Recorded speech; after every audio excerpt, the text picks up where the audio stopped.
Wayne Wilson and State Meteorologist Will Langston, all of which you'll hear from as they provide updates to their respective agencies.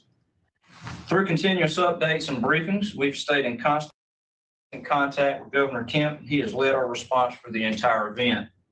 3 days ago, Governor Kemp issued a state of emergency for all 159 counties, which will remain in effect through January 29th. The state of emergency makes all state resources available for local governments and allows more efficient deployment. A federal emergency declaration was also approved yesterday to supplement response efforts in 112 Georgia counties impacted by the storm. This authorizes FEMA to identify, mobilize, and provide equipment and resources necessary to help alleviate the impacts of the storm if requested. Now, I want to remind everybody, we're not out of this event. State offices in the northern half of the state will be closed tomorrow. The map with specific counties is available on our website. As of yesterday, the State Operations Center, SOC, has been operating at a level 1 full activation and will continue to do so 24/7 until this winter weather event is past. Although we had a lull in the storm this morning, we are still expecting another round of freezing rain in northeast Georgia this afternoon. GEMA Homeland Security is coordinating with partners at all levels, including other state agencies and our utility partners, to ensure resources are available where needed. 17 Starlinks and satellite phones were pre-deployed, utilizing GSP's aviation unit to counties in northern Georgia. Fuel for generators are being delivered to 911 centers, which are experiencing power outages. Chainsaw strike teams consisting of DNR and Forestry Commission personnel, along with Georgia National Guard troops, are assisting with debris removal in affected areas. Shelters are open in Rabun, Walker, White, and Towns County. We're seeing an increasing number of power outages across northern Georgia and the metro area, and utility providers are working to restore power in affected areas. To keep you and your loved ones safe, we recommend staying at home and staying indoors. And keep your pets inside with you while you're at it. Remember to check on any elderly or disabled relatives and neighbors. Make sure to stay hydrated. Dehydration occurs more in cold weather. People suspect it less because you're not sweating. Take care of your home as well. And please keep space heater safety in mind. Use electric space heaters with automatic shut-off switches and non-glowing elements. Plug space heaters directly into the wall. Don't use an extension cord. Remember to keep all heat sources at least 3 feet away from furniture and drapes. Extended periods of time with temperatures below freezing will increase the chance of pipes freezing or bursting. Remember, allow your faucets to drip a little and open cabinet doors to allow heat to get to uninsulated pipes, under sinks, and appliances near exterior walls. We're seeing power outages throughout the state. Always exercise caution when using alternative light and heating sources. Use flashlights during power outages instead of candles to prevent the risk of fire, and have plenty of extra batteries on hand. Never use an oven to heat your home. Never bring portable generators, camp stoves, or grills into your home. They should only be used outside. Keep them at least 20 feet away from your home's windows, doors, and vents to prevent deadly carbon monoxide poisoning. If you lose power and don't have an alternate heating source, Georgia State Parks have opened warming stations for public use. Park pass fees will be waived for those using these warming stations. For locations, dates, and times, please visit georgiastateparks.org/alerts. You can also reach out to your local EMA for lists of warming stations, or if you need additional assistance. If you spend time outside, be careful. Wear multiple layers of warm clothing and do not rely on one bulky item for warmth. Watch for frostbite. Warning signs include white or grayish yellow skin, numbness, and skin that feels unusually firm or waxy. If symptoms are detected, get medical help immediately. If medical help is not available, get the victim to a warm location and immerse the affected area in warm water. Frostbitten areas are numb and can be easily burned, so avoid using heating pads, fireplaces, or radiators for warming. Do not rub the frostbitten area. this could cause more damage. Watch for signs of hypothermia, including shivering, memory loss, fumbling hands, slurred speech, and drowsiness. If the victim's body temperature is below 95 degrees, seek medical help immediately. If medical help is not available, get the victim to a warm location. Remove wet clothing, warm the center of the body first using an electric blanket, and if conscious, give the victim warm, non-alcoholic beverages. Please continue to stay off the roads as much as possible. This will give Georgia DOT crews the room they need to maintain the condition of the roads. If travel is necessary, slow down, allow extra time, and be especially careful on bridges and overpasses as they freeze first. Lastly, know who to call if you're in need of assistance. If you're experiencing a life-threatening emergency, call 911. If you need to check road conditions, report an incident, or request road assistance, call 511. If a tree is blocking the road or if you see someone in need of shelter, call 311. If you'd like to report a power outage or down power lines, call Georgia Power. If everyone keeps these safety tips in mind, GEMA and our state partners will be better able to respond to the needs as they arise. GEMA Homeland Security will continue to monitor winter weather and collaborate with local and state officials to assess conditions and determine the best steps to keep Georgians safe. We ask that you follow all guidance from your local officials and continue to monitor your local National Weather Service and trusted news sources for the most updated information. We'll continue to share updates on our website, that's gema.georgia.gov, through our social media, and directly with local officials. If conditions change, we'll make sure the public knows right away. And with that, I'll pass it over to Commissioner McMurray. Thank you, Director Lamb. As this winter weather storm is still playing out, and we're in fact in the middle of it, we have continued to work our plan starting on Friday night at midnight, where we've continuously brined and pre-treated the roads before this winter weather came in, some 18,000 miles of road. In fact, we've deployed 1.5 million gallons of brine on Georgia's highways and about 2,500 tons of the salt aggregate mix that we spread as we plow the sleet and freezing rain that began to accumulate in that wedge area that we're now so familiar with. As this winter weather storm continues to evolve, and as we have a front coming through now as we speak, we are relocating about 70 staff and 42 pieces of equipment to address this wedge area, which is really East Metro, out I-20 to Augusta, over toward Athens, up the I-85 corridor, all the way to South Carolina, up to Gainesville, Georgia, up the 365, 985 corridor, and also up the 400 corridor in Forsyth County, Dawson County, Lumpkin County, up to the Dahlonega, where this wedge and where the most material has been accumulating, and where we continue to try to get ahead of this by continuing to brine, spread the salt aggregate mixture, and plow off the slush off the roads. But with that being said, we have a lot of winds right now. We have 24 state routes with a closure at some point on them. Most of them are in our northern counties like White, Habersham, Towns, Union counties, as well as Cobb, and one here in Metro Atlanta. This is due to trees falling. And so we are now dealing with wind and trees falling that impede our ability to treat the roads and try to clear them. So we'll continue to deal with that as it comes forward.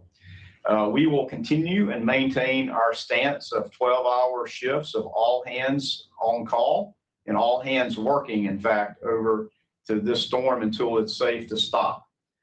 We do expect a refreeze tonight of the precipitation that's coming in now, especially in that wedge area. Will likely refreeze and have more accumulation of freezing rain and sleet that is actually occurring as we speak in many areas. If a roadway looks good now after this rain has moved through, or the freezing rain, don't expect it to be good overnight or into the morning. We still need to get out and treat and make sure these roadways are safe, especially in the daylight tomorrow where the temperatures will be very cold. As the backside of this front we're experiencing now comes through, We'll continue to brine if the rain comes through and it's wet. On the backside of this, we'll continue to brine. If it's sleet, freezing rain, and that wedge area that we've experienced, we'll continue to try to plow that off and spread the salt aggregate mixture. We're going to ask everybody, as Director Lamb did, to just stay home. Thank you for staying home today. We've seen a reduction in traffic, about 70 to 80% over a normal Sunday. But tomorrow morning and overnight is going to be very difficult. And so just stay home until we can provide more information that we know that these roads and the temperatures are favorable for travel. Safety is job number one for us at GDOT and everybody here at GMA team.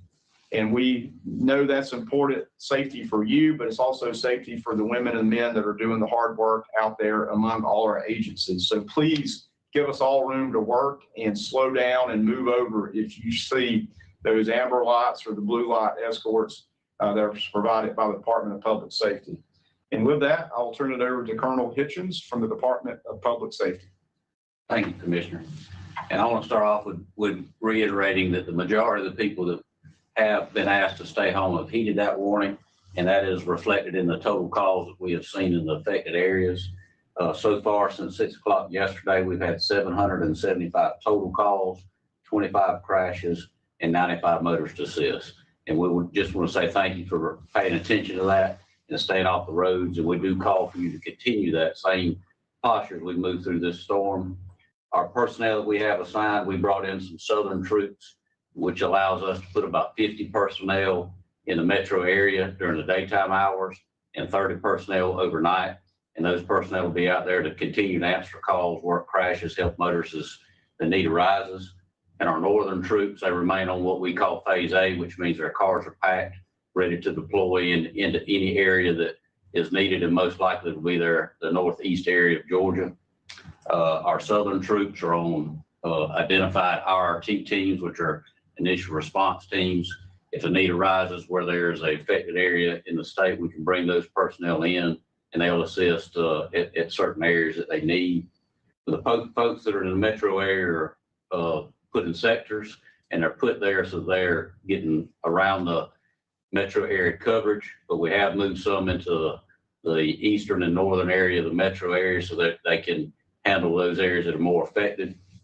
We have CVE, our commercial vehicle enforcement teams that are helping DOT with the treating of the roadways. We also have them deployed with inside the 285 loop. So any commercial motor vehicle traffic that comes in has a legitimate need to be on the connector into the metro area. So please, if you are CMV, you don't have legitimate reasons to be on the connector, use 285 bypass if you're supposed to. And one issue we did have a motorist that struck a brine truck last night and then struck one of our CVE officers.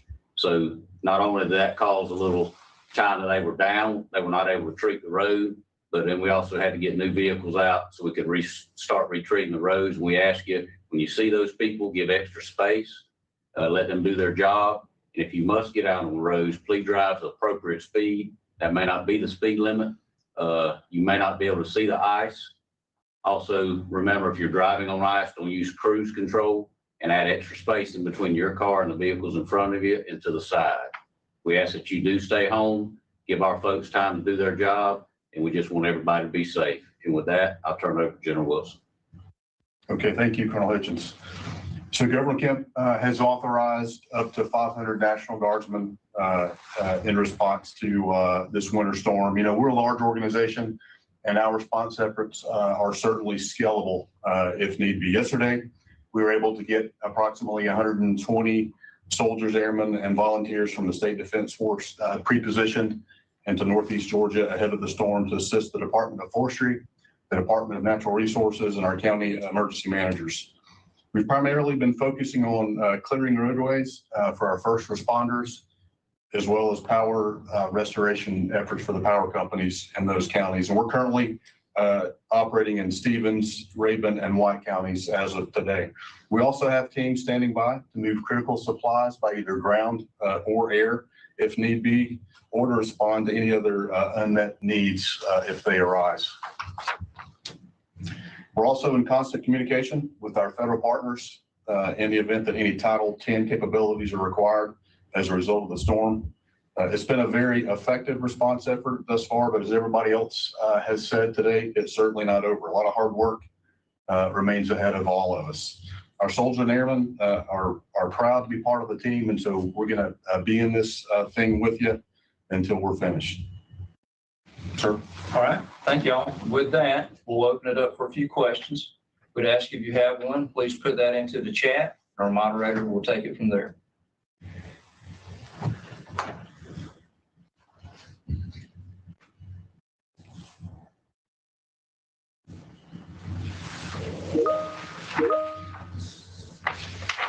How many power outages are across the state? So the last update we had right before coming in this meeting, we had 80,000, just over 80,000 outages in the state. What is your message for people about driving tomorrow, given today's conditions? And where will we see key issues?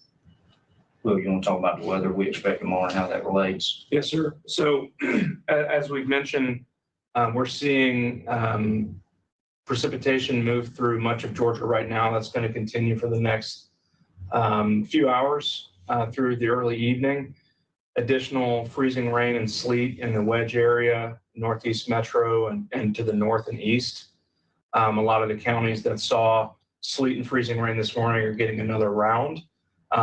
Just because you're getting rain right now and not necessarily winter precipitation does not mean you're out of the woods, because with another ½ to inch of rainfall occurring this afternoon, sun goes down, temperatures begin to drop this evening, and any of that moisture that remains on roads by early tomorrow morning is going to refreeze.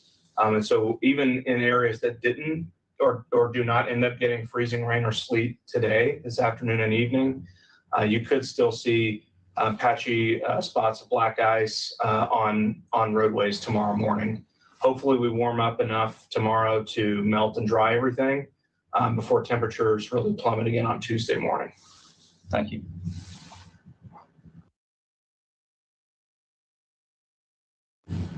How are you getting crews to the areas with power outages?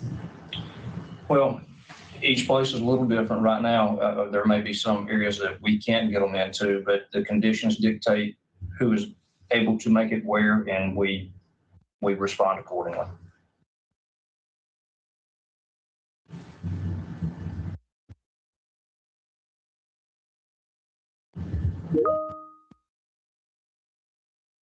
Where are the biggest issues we are seeing so far, and what are the issues? Are we seeing downed trees, power lines? How long will it take to restore and work through this damage? Well, if you want to talk a little bit about where the wedge is at, I'll talk about how we're going to do that. Sure. So like Commissioner McMurray mentioned a moment ago, it's really up that 400 corridor, I-85 corridor, and areas to the north and east of that, even down along and north of the I-20 corridor, where we've seen the most ice accumulations. However, because it's windy all over North Georgia, we are seeing trees and power lines come down sporadically in different areas. So it doesn't necessarily take ice to do that, but obviously the ice makes those trees and power lines a lot easier to come down. And like the commissioner mentioned as well, in some of the northeastern counties is where we're seeing most of those road closures and most of the road issues. And what I would say too, as far as how we're going to respond to it, again, you have to look back, as you do in any evolving situation or event. We're responding, but conditions a lot of times dictate in the manner we can respond. It is continuing to evolve, so how long it's going to take to get to the other side of it is going to depend somewhat on what's left of the storm yet to come through. But we're all working together, coordinating with all of our partners, and we're responding as quickly and as effectively as we can. For people who are wondering about driving tomorrow, when should they be safe to come out, or should they stay home for the whole day? Well, some of that's going to go into what I just talked about again. This this storm is still evolving, and some of that's going to rely on the individual in their own individual area, looking at the conditions that exist where they're at and making a responsible decision on whether to get on the roadway or not. What we're telling everybody is it is best to stay off the roadway unless you absolutely have to, but it's going to ultimately come back on the person analyzing the conditions in their area, a lot of that depending on what we have left in this storm, and making that responsible decision, on whether to get on that roadway. But best thing to do is stay off of it. What counties have experienced downed trees? That's probably impossible to tell. I mean, this is a widespread event. There's probably down trees in a large part of North Georgia. So as far as what counties, probably the majority of them. How will the federal emergency declaration help? Gives us another tool in the toolbox. And what that does is make sure that we've got accessibility to federal resources if we need them. So it's another tool for us to use if needed. Does the fact that it's raining and above freezing into tonight reduce the risk of power outages tomorrow due to less ice on tree limbs? You want to talk about that? Sure, yeah, so we're really concerned about trees and power lines coming down tonight based on the winds, in addition to areas where we see the freezing rain, ice accumulations. Even if you don't see freezing rain or any wintry precip or any ice form, you could still see down trees and power lines this evening because the ground is saturated.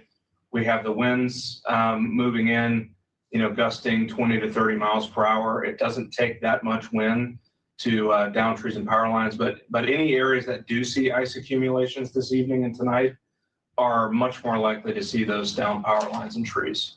Let's take one more.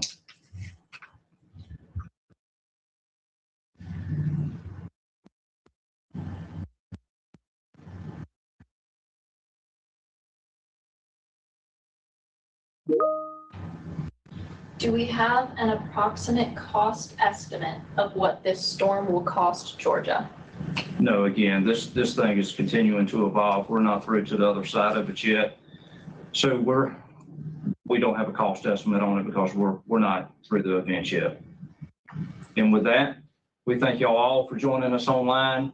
We will continue to monitor, assess, and respond as needed and as best we can. If our thoughts and prayers are with you, and we'll see you on the other side.